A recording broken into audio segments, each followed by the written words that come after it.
The compliance officer dropped the report on my desk like a sentence. "Automatic penalty," he said, voice clipped, watching me sign the acknowledgement form under fluorescent lights that hummed like judgment. Around us, keyboards stopped. I'd built the system that flagged me, but he didn't know what else it could do. 8 minutes late, they said. 8 years of oversight, I thought, and one clause they forgot existed. Before I go on, tell me, have you ever been punished for something this petty? Drop your thoughts below.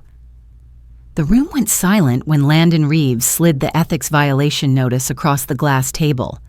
8 minutes late on a disclosure form, he said, loud enough for everyone in the compliance meeting to hear. His tone was measured, but the smirk in his eyes told the story. This was public punishment disguised as professionalism. My name glowed red on the wall screen under the header ethics delay. Automatic penalty applied, $250 fine. I felt the heat crawl up my neck as junior analysts exchanged nervous glances. Landon leaned back in his chair, enjoying the silence that followed. "Accountability has to start at the top," he added, looking straight at me. "No exceptions." I could hear the faint hum of the air vents, the shuffle of papers as my assistant avoided eye contact. The worst part wasn't the fine, it was the condescension, the way he made it sound like a moral failure instead of a timestamp glitch. I'd trained him 2 years ago, taught him how the audit protocols worked, how every line of data in our compliance system connected to the regulatory backbone. Now he was using those same systems to make an example out of me. I signed the notice without a word, feeling the sting of humiliation in my chest. He thought it ended here, with a penalty, a warning, a small bruise to my record. What he didn't know was that the system he'd just used against me didn't stop recording when the meeting ended. For most of my career, I was invisible by design. That was the point of my work.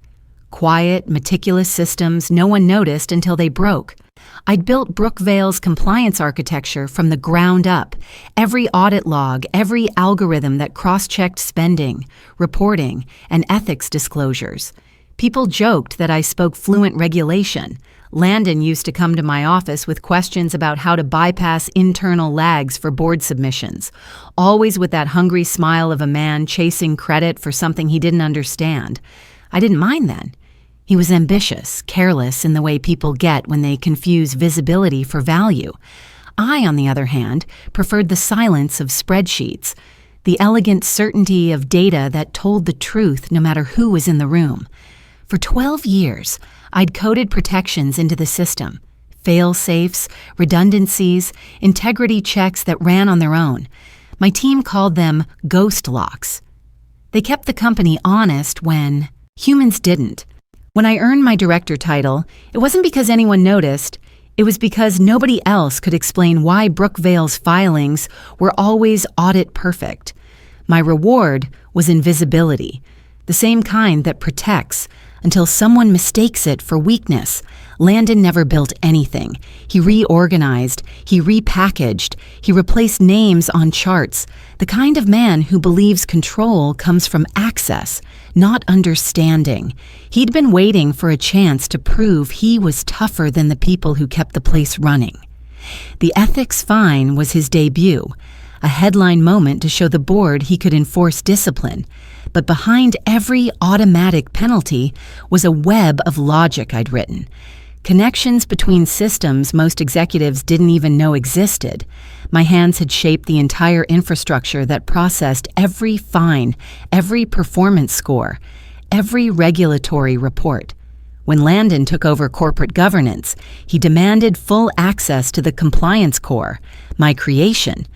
I'd watched him approve the transfer with his signature, unaware that the architecture itself carried my fingerprint, trace codes that confirmed authorship and recorded every change. He thought access meant power. It didn't. It meant exposure. Each time he pulled data or triggered a policy action, the system recorded who, when, and why down to the second. And when he added his own efficiency filters, those shortcuts for mass discipline campaigns, they integrated directly into that permanent record. every overreach, every retroactive penalty, every manipulated timestamp, it was all there, tucked inside the data trails that no one but me and a few external regulators ever monitored. Over the years, I'd grown used to my invisibility. It was armor. I didn't need to shout when my systems could whisper for me. The fine he issued this morning wasn't just a slap. It was a keystroke that connected his arrogance to a network I had spent a decade hardening against human error. He thought he was auditing me. In truth, he'd just written his own name into the audit log that never forgave. Landon's transformation from mid-level opportunist to self-declared reformer happened overnight. 1 week after my penalty, the company intranet homepage blared his new campaign, the Ethics Purge Initiative, building a culture of accountability. His face filled the announcement video, his voice smooth and precise, echoing across open offices as he declared a new era of integrity. It was theater wrapped in policy, the kind of crusade executives love because it looks like leadership without demanding competence. His first act was to implement an automated review sweep that flagged every employee for potential compliance variants. No human review, no appeal process. The software he used was my software, or at least a version of it twisted into something it was never meant to do. I watched from my desk as the emails went out across the building. Warnings, deductions, investigations, hundreds of them, all at once. Landon strutted through the corridors, shaking hands with managers like a politician on election day. "We're cleaning house," he told anyone who would listen. In truth, he was setting the building on fire and calling it ventilation. The automation he'd turned loose didn't differentiate between clerical delays and executive misconduct. It cross-referenced everything: purchase orders, travel reimbursements, political donations, charitable gifts, client invoices. Within 24 hours, the purge had flagged multiple vice presidents, 3 senior accountants, and unknowingly, Landon himself. But he didn't notice. He was too busy presenting his progress metrics to the board, showing charts that bled red and gold, claiming efficiency gains and culture realignment. The board applauded, they always did. Numbers make people feel safe, even when they don't understand them. I sat in the back of the conference room, taking notes, pretending to be one of the loyal observers. The irony was hard to ignore. The system that made Landon look powerful was also building the case that would ruin him. Every click he authorized was another digital signature confirming misuse. The logic layers I'd written years ago were designed to prevent tampering, what the company called compliance resilience. In practice, it meant no one could alter records without the system knowing. That design was my insurance policy against internal fraud. And now, under his reckless purge, it was quietly documenting every unauthorized action with timestamps, user IDs, and geolocation markers. The man was auditing himself into extinction. When the first senior executive received a false ethics citation, panic began to ripple. People whispered in elevators, questioning the system's fairness, the new policy's legality. Landon brushed it off. "Resistance to reform is expected," he said during a department head's call. "We're separating those who adapt from those who compromise integrity." He sounded like a prophet selling salvation. I recognized the tone. 1 part certainty, 2 parts insecurity. That's the dangerous mix. The greater his fear of being irrelevant, the more control he tried to exert. And with every action, the deeper he dug. By Friday, morale was collapsing. Half the finance floor had their bonuses frozen pending ethics verification. The HR inbox overflowed with appeals. Landon saw it as proof his purge was working. He even joked about installing glass doors on his office so transparency could start at the top. The arrogance was unbearable, but it was also useful. He didn't see that the transparency he mocked was already happening, just not the way he imagined. I didn't need to sabotage him. I only had to wait for his momentum to exceed his understanding. Every overreach leaves a trail, and the system he'd unleashed was one. vast mirror reflecting every act of his ambition back at him. He wanted to build a legacy of reform. He'd built a monument to self-incrimination instead. I didn't need revenge plans or whispered alliances. I had paperwork. My employment contract, signed in 2015, contained a clause that no one but I and my attorney truly understood. It was buried deep inside the section on data responsibility. 5 lines of legal text I'd insisted on back when I still trusted people to forget me. The financial integrity provision. Its language was sterile, but its effect was surgical. Any formal ethics penalty applied to me would trigger an automatic external transparency protocol. That meant full data replication to Brookvale's third-party audit partner and regulatory office. In simpler words, if anyone tried to brand me unethical, the system would open itself for external inspection. I'd built it that way after watching too many good analysts lose their jobs to executives who rewrote numbers. It was my invisible firewall against manipulation, unassuming, automated, and completely beyond internal control once activated. When I received the penalty notice, I logged into the compliance core, not to fight the fine, but to confirm what I already suspected. The trigger had fired. A small blue indicator blinked on the lower left corner of my admin screen. Transparency mode active. It was running a full snapshot of the ethics database, everything Landon's purge had touched, and copying it into the external repository. The process would take about 48 hours. Once complete, an automated message would be sent to the oversight agency confirming that Brookvale's internal governance systems had entered review state. I stared at the blinking icon and felt something I hadn't felt in years, quiet satisfaction mixed with inevitability. I didn't need to push further. The system would handle the rest. The irony was exquisite. Landon's crusade for integrity had activated the one mechanism designed to expose his own lack of it. From the outside, the data flow would look like a compliance audit request, routine, mechanical. But the contents would be damning.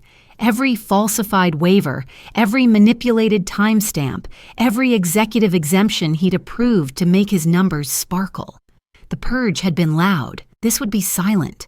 Regulations required the audit firm to notify the board once anomalies were detected. That meant I wouldn't have to say a word. The system would do the talking in perfect chronological order, backed by evidence no one could delete. That night, the office emptied early under the fluorescent hum of exhaustion.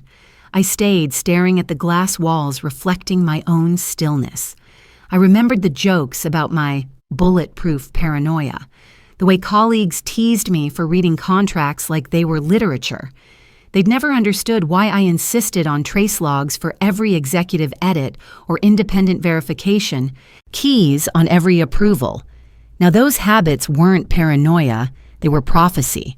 The same foresight that had once made me an invisible architect was about to make me the accidental detonator of a truth bomb no one saw coming.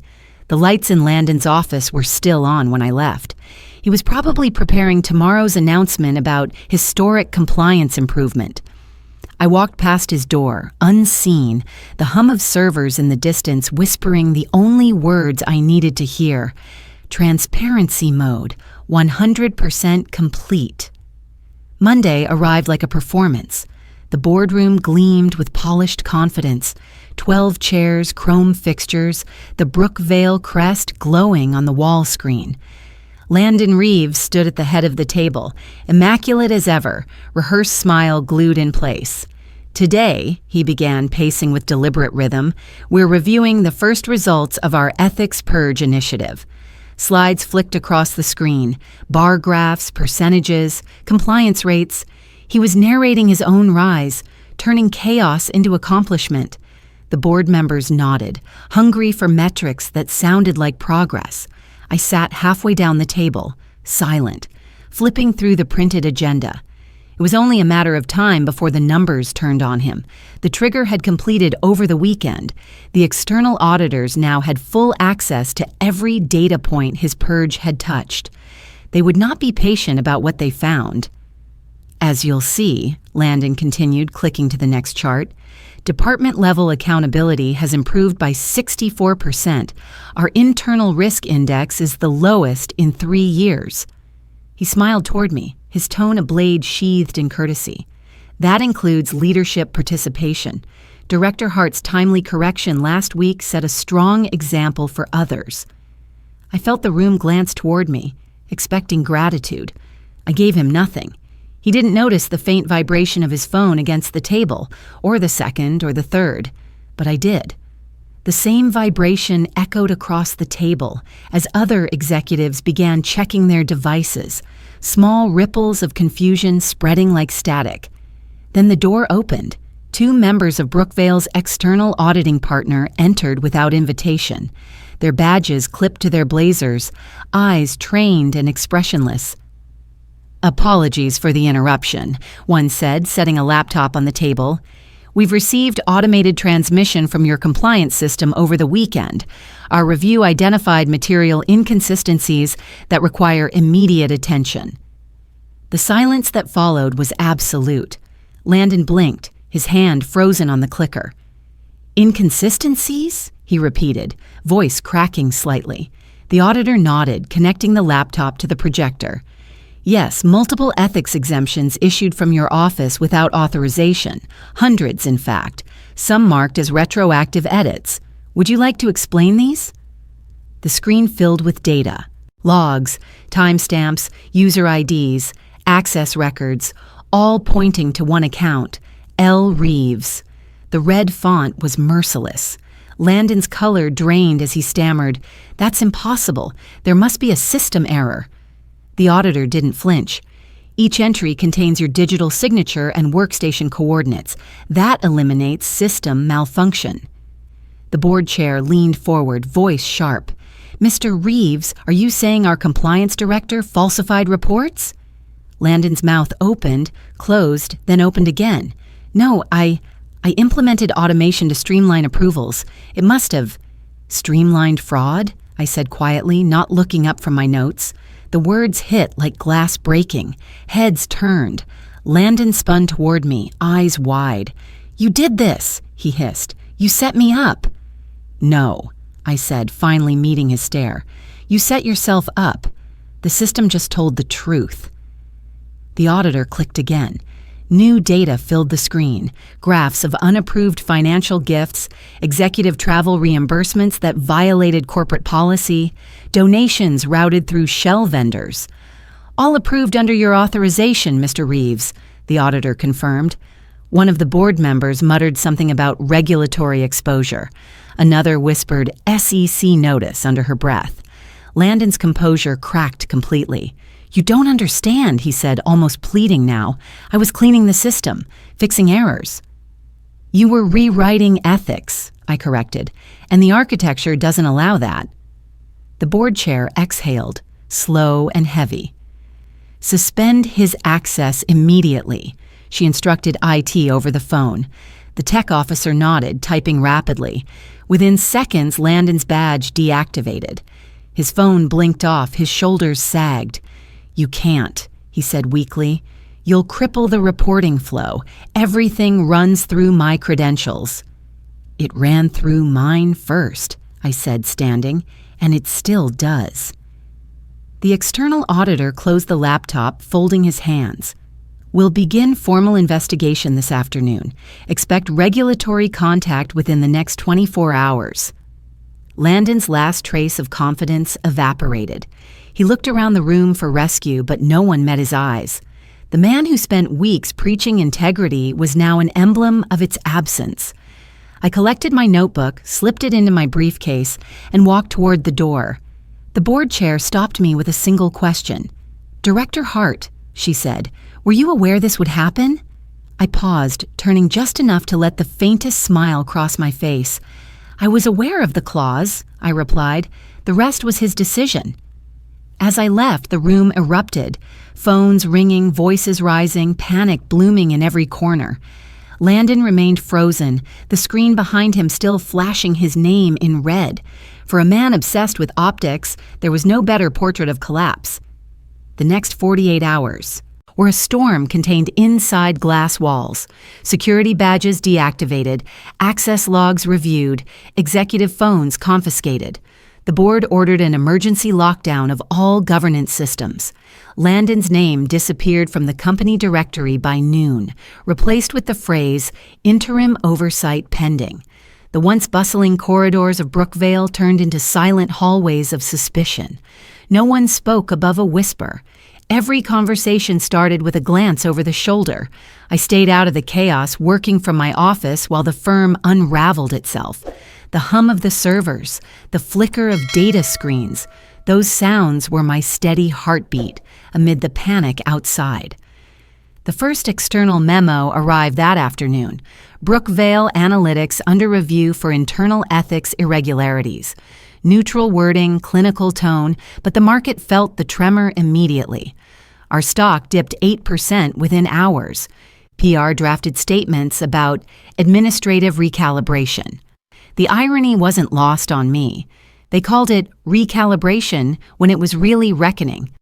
I watched the building's reflection in the glass, the same tower that had hosted years of my quiet work now flickering with emergency meetings behind every window.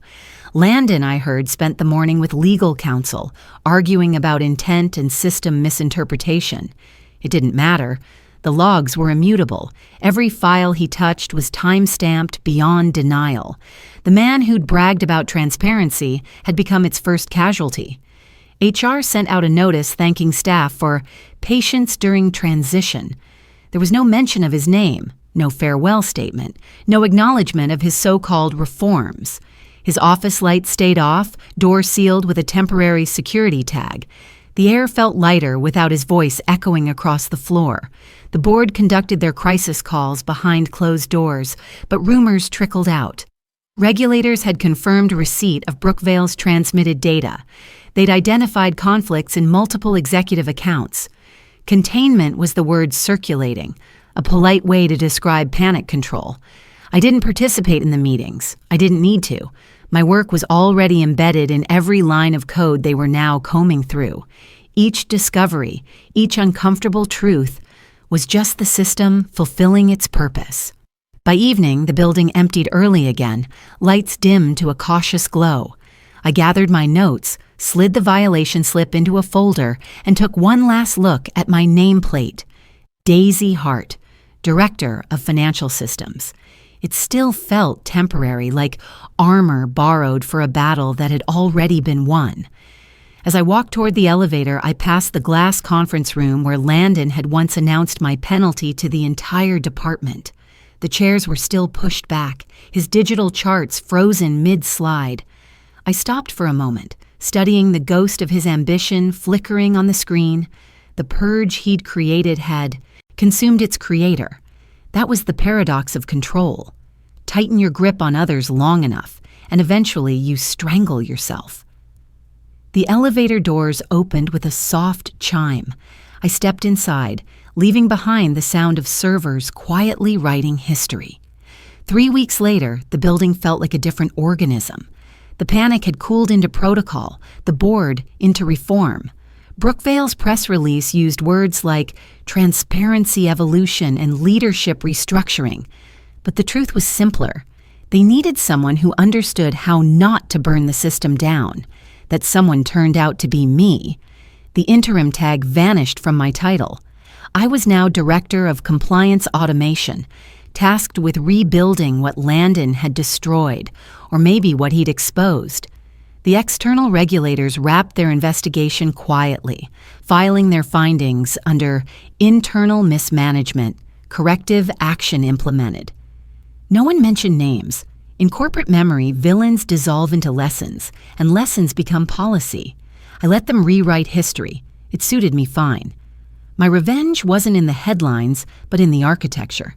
Every new procedure now required dual verification, independent oversight, and human audit confirmation. The clauses I once built for my own protection were replicated company-wide, baked into the bones of Brookvale's governance. The irony was elegant. Landon's purge had forced the company to adopt my paranoia as best practice. His ambition became my blueprint. I found his name only once more, buried in an archived email from the finance server. A sent message with no recipient, time-stamped minutes before his access was revoked. The subject line read, "It was supposed to be clean." I closed it without reading further. Some confessions don't need witnesses. My old penalty slip hangs framed above my desk now. White paper, black ink, red timestamp. Violation 8 minutes delay. Every visitor notices it. Some laugh nervously, not sure if it's a joke or a warning. It's neither. It's a reminder that power doesn't vanish. It redirects. I still walk the same hallways, still hear the hum of machines verifying honesty in the background, but the silence feels different now. Not fear, balance. I didn't destroy the system. I just let it reveal its truth. 8 minutes cost me $250. They cost Landon everything, and they gave Brookvale something it never had before, accountability that answers to no one's ambition. The lesson was simple. If you build something strong enough to survive other people's mistakes, it will also outlast their control. I used to think strength meant confrontation, raising your voice when someone tried to diminish you, standing up in the moment you were wronged. But I learned that in the corporate world, true strength often speaks before you do. It's written in preparation, in the quiet systems you build when no one's watching. My entire career at Brookvale was defined by invisibility. I wasn't the loudest or the most political.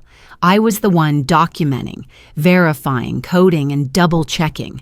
Habits that looked like caution but were really survival. Landon's downfall didn't come from my defiance. It came from his assumption that silence meant surrender. He thought control came from visibility. I knew it came from readiness. When he turned my own system against me, he unknowingly stepped onto ground I had already fortified. The clause that saved me wasn't revenge. It was foresight, a line of protection written long before I needed it. That's what this story really taught me. Preparation isn't paranoia. It's how you protect your dignity in a place that mistakes obedience for weakness. In today's American workplace, where decisions are automated, metrics replace judgment, and accountability is often weaponized, your best defense isn't defiance, it's structure. Build your proof before you're tested. You don't need to outshout arrogance, you just need to outlast it. Every quiet, careful person who's been underestimated should feel seen here. Patience is not passivity, it's strategy. Documentation is armor. Systems are leverage. When you prepare with integrity, you don't have to seek revenge. Incompetence reveals itself. How to get started today. Document everything. Keep a record of approvals, instructions, and deliverables, especially when stakes are high. Review your contracts. Know your clauses, benefits, and rights before someone tries to test them. Design redundancy. Build systems or processes that continue protecting you when emotions can't. Stay calm under fire. The quieter you are, the louder the truth becomes when it finally speaks. In the end, I didn't win by fighting back. I won by being ready. Preparation is its own form of power. If this resonates, share your story in the comments, subscribe for more workplace lessons, and remember, silence is strongest when it's strategic.